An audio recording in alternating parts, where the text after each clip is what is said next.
Allah itu ada tanpa tempat, tanpa waktu. Allah juga ada, tak serupa dengan makhluk. Jangan semisalkan Allah dengan sesuatu. Jangan serupakan Allah dengan setiap makhluk. Kemudian visi 2020 Islam pusat Melayu itu adalah Riau, itu hilang. Sayang sekali. Momentum hijrah ini, saya berharap dengan memajukan Melayu kita memajukan Islam. Pakaiannya aja udah jelas orang Melayu itu Islam. Pakaiannya, adatnya, udah jelas Islam. Musiknya, udah jelas Islam. Pantun-pantunnya udah jelas Islam. Makanannya, mana ada makanan Melayu karianking? Ya ada karianking. Ada. Hah? Sate babi ada. Kalau udah Melayu udah pasti. Sebab dunia Melayu itu pasti dunia. Saya cari makanan di Melayu ini yang tidak halal, nggak jumpa. Tua ada di Melayu, nira ada, tua ada warung tua Al Barokah miliknya Haji Zainuddin ada. Nah ini saya tidak bergurau, saya cuma memberi pemahaman aja bahwa dunia Melayu itu dunia Islam. Dari segi musiknya, dari segi pakaiannya, nggak ada perempuan Melayu pakai rok pendek, celana pendek. Nggak ada perempuan Melayu pakai celana panjang, apalagi celana pendek. Makanan minuman Melayu yang haram itu nggak ada. Tidak ada orang Melayu itu yang pacaran. Nggak ada pacaran. Di tanah Melayu Betawi pun nggak ada pacaran. Yang pacaran itu penjajah Belanda, tuan dan nyonya Belanda. Nggak ada orang Melayu, Betawi Melayu ya, pakaiannya pun turut Belanda Melayu. Nyanyinya Asam Kana. Wahai Asam Kana, nyanyian anak darah manja, ini lagu Melayu lama untuk menghibur kita semua. Itu lagu Melayu, joget Asam Kana dari Betawi. Jali-jali, itu kan lagu Melayu. Ini dia si jali-jali, lagu Melayu. Dan lagu Melayu yang asli itu kan sudah Melayu pop ya. Melayu asli itu seluruh Indonesia sama, walaupun namanya beda-beda. Di Malaysia namanya Selendang Delima, di Betawi namanya lain lagi, tapi sama. Dan Ridwan Saidi, ahli sejarah Betawi, mengakui ada syair Melayu yang dinyanyikan tapi nadanya seluruh Indonesia sama. Tinggilah tinggi, ini Melayu Betawi. Tinggilah tinggi si pohon jati, hinggap di sana burung merpati. Alangkah malang anak Betawi menjadi kuli di negeri sendiri. Dunia ini diciptakan. Di sini namanya Selendang Delima. Dunia khuliqat lakum. Dunia ini diciptakan Malaysia. Kalau di sini namanya bangsawan ke udara. Wa antum khuliqal akhirah. Saya syair Bukan untuk dunia ini. itu kalau ada sandiwara radio bangsawan ke udara lagunya itu.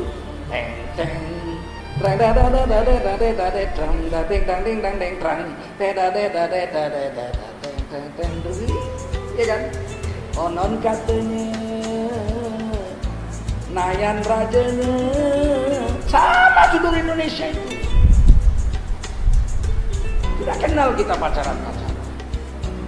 Nah Benyamin S, seorang seniman Betawi, waktu Bung Karno berkuasa, Bung Karno nggak mau ada musik nggak ngemong, musik gaya barat, gaya Beatles, nggak suka.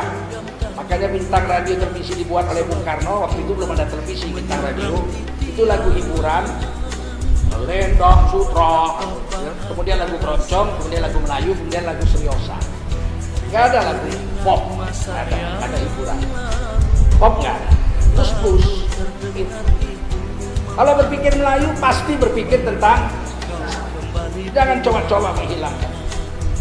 Soal Nabi Ibrahim itu istrinya 4. Nah, itu kan gunanya diskusi-diskusi begini. Nabi Ibrahim itu menurut Qasasul Anbiya Imam Ibnu Katsir istrinya 4. Istri pertama Siti Saroh, nggak punya anak sampai menopause. Kemudian istri kedua Siti Hajar, orang Kipti Mesir, kulitnya agak hitam, punya anak Nabi Ismail. 14 tahun setelah Nabi Ismail lahir, Siti Sarah hamil. Tulis di Quran kisahnya. Nabi anaknya Ishak. Nabi Ishak alaihissalam. Kemudian Nabi Ibrahim kawin lagi yang ketiga dengan seorang wanita namanya Qantura. Anaknya 5, anaknya 6 atau 7. Anak pertamanya tinggal di Jordania, namanya Madian, menghasilkan suku Madian. Suku Madian ini nabinya di Quran disebut Nabi Syuaib, mertuanya Nabi Musa, penipu timbangan. Nah, adik-adiknya Madian pulang ke negeri ibunya. Di mana? India. India itu bukan India nehi-nehi itu. India itu ini. Ini negeri disebut India. Waktu dijajah Belanda disebut India Belanda. Samudranya juga ini disebut Samudra Indian Ocean. Ini negeri India dulu zaman Rasulullah disebut India ini. Nah ternyata Kamboja itu dulu namanya negara Champa. Itu wilayah negaranya itu Vietnam sekarang yang sempit itu. Vietnam. Di situ ada sebuah pelabuhan namanya Qantura. Qantura itu orang Champa. Dari Qantura itulah. Kemudian kerajaan Kamboja ini, Champa ini diserbu Cina. Hancur kerajaan itu, turun ke bawah. Orang Champanya turun ke bawah ke Kamboja sekarang. Sepertiga Kamboja itu suku Champa, 100% Islam. Sebagian pergi ke Sumatera. Oleh Raja Aceh dikasih tanah namanya Jepang. Di Aceh ada Jepang. Dan bahasanya dengan bahasa Champa sama, persis. Kemudian kalau bapak-bapak ke Vietnam boleh juga lah, dunia mana Islam pergi ke Vietnam. Dewan Covid ini lihat museumnya. Itu nama raja-raja Vietnam sebelum dijajah Cina. Itu namanya Sarifuddin, Masaruddin, pakai telur belanga. Raja Vietnam, tapi namanya dulu Champa sebelum dirampok sama Cina. Kemudian Champa itu turun ke bawah. Champa sekarang itu Kamboja. Kamboja itu kan 3 suku, Laos, Khmer, Champa. Champa itu 100% Islam. Saya sudah 2 kali ke Kamboja. Sebagian ke Aceh. Nah, anak Qantura itulah yang pulang ke negeri ibunya. Kemungkinan yang satu ke Aceh Tengah itu, yang kuburannya la ilaha illallah. Tapi tidak ada Muhammad Rasulullah. Memang Nabi Muhammad belum lahir. Dan ini ditulis dalam kitab Bidayatun Nihaya Imam Ibnu Katsir bahwa Qantura itu orang India, orang sini, orang timur. Dan anaknya cuma Madian saja yang tinggal di Jordan, Timur Tengah. Selebihnya pulang ke negeri ibu.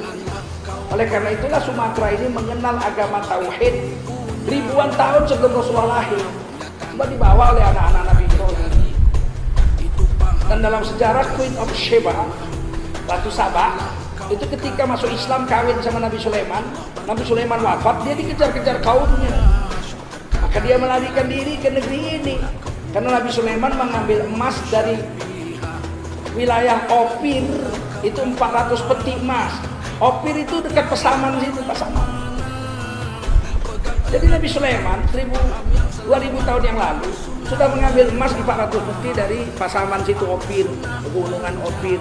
Ini kan pulau ini disebut Pulau Suwarna Dwipa. Suwarna Dwipa itu artinya pulau emas. Suwarna itu emas. Dwipa itu pulau Jawa, Dwipa pulau padi. Jawa itu pulau padi, Sumatera ini Suwarna Dwipa, pulau lebih banyak emas kita dari Papua, belum diambil aja. Dulu udah diambil yang mana bisa. Ratu Sabah lari kemana? Itulah yang mendirikan candi-candi yang ada di sini. Makanya candi di Sumatera dibilang candi Buddha, marah sekali. Pembohong besar kalian. Candi Muara Takus itu candi tauhid. Bentuknya la ilaha illallah ini. Cobalah pergi ke candi Muara Takus, cari ada sepotong patung Buddha di situ. Ada? Ada? Nggak ada. Kok berani bilang candi Muara Takus itu candi Buddha? Kalau Borobudur ya banyak patung-patung Buddhanya. Muara Takus tidak ada satu potong candi itu patung Buddha. Ini pembohongan sekarang. Dibilang katanya tulisannya Sanskerta, pergi dari situ. Saya cari-cari, ada. Saya kan tahu orang saya jurusan sastra. Cari-cari nggak ada. Ternyata tulisan di Muara Takus tulisan Aramaik. Waw, ha, lam, alif, hamzah, ya. Itu bukan tulisan Sanskerta, itu tulisan Aramaik. Aramaik itu bahasanya Nabi Ibrahim. Dari Aramaik turun ke Nabi Ismail menjadi Arab, turun ke Nabi Ishak menjadi Hebrew, bahasa Ibrani. Induknya bahasa Aramaik. Tulisannya waw, ha, lam, alif, hamzah, ya. Beginilah Muara Takus. Dunia Melayu Indonesia. Makanya nggak ada orang Melayu agama Buddha, ada. Ketemunya orang Melayu agama Buddha. Jadi kok berani bilang Sumatera ini dulu dikuasai Buddha? Mana buktinya? Buddha pernah berkuasa di tanah Sumatera ini. Mana? Saya pergi ke Candi Portiwi, Mendeling, Padang Lawas. Bentuknya la ilaha illallah juga. Sepotong Candi Buddha ada situ. Kok dibilang apa? Candi Portiwi itu Candi Buddha. Saya pergi ke Muara Jambi, ada beberapa candi di sepotongnya nggak ada patung Buddha. Kok dibilang Candi Buddha? Ini tugas dunia Melayu Indonesia. Apa bisa bekerja sama dengan Universitas Sumatera Utara? Di sana ada jurusan sejarah. Mudah-mudahan tak sampai sini aja ceramah itu. Mudah-mudahan adalah hal-hal yang menarik. Kalau saya cerita agama udah biasa tiap hari saya cerita. Hari ini saya cerita Melayu dan agama. Tentunya agama Jangan murtad sampai mati hai anak-anak Melayu. Nah inilah agama kita sejak zaman anak Nabi Ibrahim alaihissalam dari istri ketiga Kuntura, istri